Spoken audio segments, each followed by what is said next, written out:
Hvad så grind up here? I dag kan jeg nok se, vi er inde i noget helt anderledes.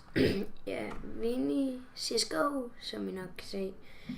Hvis I ikke kender det, ja, det burde I, for det er rigtig kendt. Men ja, det er bare lige sådan en lille testvideo. Jeg vil skulle lige se, om det er noget, I vil se, at jeg spiller CSGO og sådan noget, fordi at jeg virkelig begyndt at spille mega meget CSGO. Jeg elsker det. Det er mega sjovt.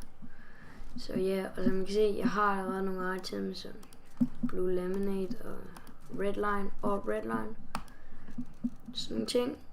Den har jeg unboxed. Ja. Og ja, jeg har også unboxet den her. Ja. Som I kan se, kun én vundet. Det er på grund af, at jeg købte billedet, ikke? Og så gad jeg ikke at spille det i mega lang tid. Så spillede jeg det ikke, så spillede jeg bare Minecraft. Så kunne jeg godt lide Minecraft igen. Men nu elsker jeg bare CSGO, så ja, nu er det ikke så lang tid siden, jeg begyndte at spille competitive. Og nu er det lige blevet lidt fucked med det, at jeg ikke kunne og sådan noget, så jeg har kun vundet 1 ud af 1 matches. Men ja, tak fordi I så med. Det var lige sådan en hurtig testvideo, det var ikke så langt, men stadig tak fordi I så med.